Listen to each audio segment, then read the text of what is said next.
for you, and also the messages we're having online. We are on Facebook. If you send your comments right now, we will read them out, or you can send us a text message. And the number is 6667469. That's 6667469. You cannot call us right now because it's a live show. But if you send us your text messages, we'll be able to read them out. And once again, thank you very much to Trezor for providing the outfit. And Dr. Sidibe, psychologist from the University of the Gambia. Welcome to Fatu Show. Thank you, Fatu. Once again. Thank you. I like inviting you on the show. Thanks. And a lot of people, like it when you're on the show because they're like, oh, he's very good. When he explains, it's very clear. Thank you. Tonight we're talking about... He's a teacher. Yeah, you're a teacher at the University of the Gambia.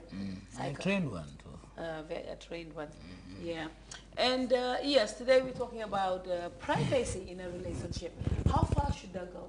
Because I was just saying in my intro that personally I believe it should not be there. Yeah. I'm like, we should all be open to each other. Sure, absolutely. Fatu, in an ideal situation, a relationship between partners should be based on what we call, in psychology, social psychology, we call it conjugal relationship. And this simply means a relationship where people share information and they base their decisions on the information that they share. The opposite of this is called the coercive, you can call this conjugal power or conjugal relationship. The conjugal, as I said, is where people share and they base decisions on the information they share. Whereas the coercive power is the opposite, where one person wants to dominate the other one. Okay. So if you ask what is the motivation for people, or what drives people into wanting to poke into other people's, what they may call private, this has to do quite often with suspicion. Yeah. Because if you don't, why do you want to do it? And quite often, you don't do it in his presence or her presence, but in her absence, or clandestinely, because you suspect something. Yeah. And basically, in any relationship, particularly marriage relationship, the confidence or mutual trust is built on communication. So where you don't communicate adequately, or there is misconception, or you are guessing about somebody's motives, you know what I mean? That my husband, for example, picked up the phone, but instead of talking openly here, he has gone outside to talk. Yeah, because that could be suspicious. That could make things suspicious. Instead of waiting, I'm just giving you an example. For the husband to be in the toilet or out, and then you start looking at, investigating what may be in the phone, why don't you ask? Well, Dr. Sylvia, and if you ask, who will give you that answer? I'm coming. If you ask, some husbands may, or some wives may give you the correct answer. But some husbands may not, or some wives may not. So it's a question of mutual trust. Yep. But definitely, personally what I feel, and in research evidence has also shown, that every individual, even your child, has some degree of privacy. That you should not. That you don't want to disclose. Maybe at this moment, maybe you'll disclose it later. But at this moment, you want to sit with it and digest it before you disclose it. Yeah. So therefore, we are all entitled to some degree of privacy. But as couples or partners in marriage, one would expect that certain basic issues that affect the family or your relationship should be shared. Because otherwise, there is mutual misunderstanding, suspicion builds up, and then people will be investigating. And where you look at any information negatively, I want to give an example. For example, a guy went home and saw the phone number of the husband's colleague, a colleague who is also married. Yeah, but people can date their colleagues, right? No, I mean who is also married. Yeah, married women can date married men. Really? Yes. Okay. Anyway, this one I understand there was no romantic relationship. So, but the wife was very suspicious, and she raised hell out of it. So what may have triggered that? Could it be that it's habitual of the husband, so the wife has no confidence in him? Or could it be that he's pathologically jealous?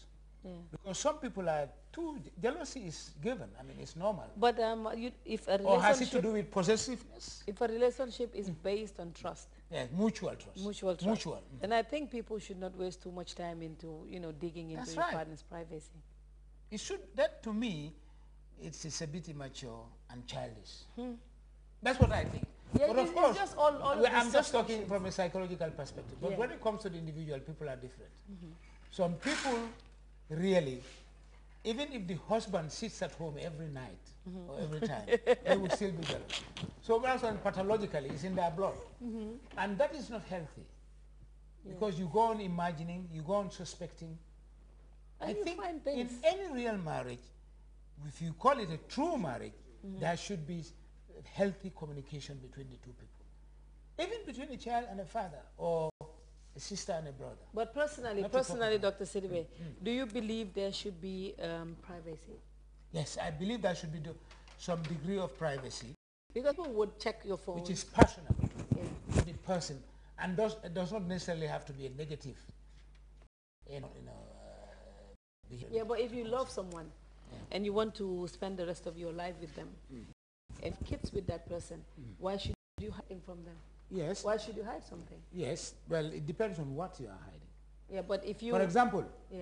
you should not hide the economy, for example, because The family income. if you want your wife to appreciate or understand your economic status or to support you, then I think it's appropriate that you tell her what your abilities are or your source of income is, so that she understands and she can maybe adjust her expenditure domestically. Yeah. That in accordance with your income. You know what I mean? But when you hide, she may imagine that you have a lot of money, and yet you are hiding. So that's another thing. There are also instances where people have been, men, for example, have been very open or transparent with their income or financial status. And because they have, the wife starts saying, you have this much in the bank, so you can afford to give my brother. You can afford to give my brother 10,000 as a contribution to his naming ceremony. You see, my brother. So that is, to me, that is not fair. But you know But what? if she had not known that information, you know what I mean? If she had not had that information, She would not know she'd what you probably not have. But you know what condition. happened? You know what happened, Dr. Sir? So so it's case by case, actually. But some people, most of the time men, whatever they have, they would hide from their wives. Even the number of houses. Even some would take the papers of the house from the. Do you have statistics on it? No, I don't have statistics. But Dr. you are Sir, generalizing. but you know it's happening. All right. You know it's So happening. so they would hide the everything paper. from their family, their immediate family, their wife and kids. Okay, let's be democratic here a little bit. You know, I'm very balanced. I'm objective. Okay. You have women, a scenario where women would be working. They'll be working and they'll maybe sometimes earning better than the husband. But they would not like to spend a butut on the No, because the Qadi said here that Islam says even salt, even if your wife buys salt, you should refund her, you should give the money back. But these circumstances here, in this urban environment. Yeah. But if you want to, you can support, but you at don't the have same to. time, Yeah. who's doing the domestic work? The husband hires a maid, for example. He pays for you doing your job. So I think But the woman Candy still may say, but oversees. I think we should be realistic. Yeah, the woman will I still think common oversee. sense also and reality also should come to play. But now let us come into this part of... So I'm just giving an so it could be on both sides. Yeah. So now let us come into the issue of mobile phones. Yeah. It is very, very common now. Yeah. Like wives would look into their husband's mobile phones, like all the phone calls that they make. And we have this belief that if for instance, they call one number 10 times a day, then you should know there's something going on with this number. And most women will pick that number out and call to find out who they are. Like I personally did that many times. Check into the phone at night and read all the text messages. So you are confessing. Yeah, I did that before. You know, we all did that. And what was the drive to do that? Jealousy? Well, yeah, you know, you just want to know. Is it jealousy? Yes. Yeah. You just want to know what it is. So what is this person You know up what to? we call that? No. Informational power. We'll come to that later. Yeah. Anyway, go ahead. So yeah, I try to do that. I check into the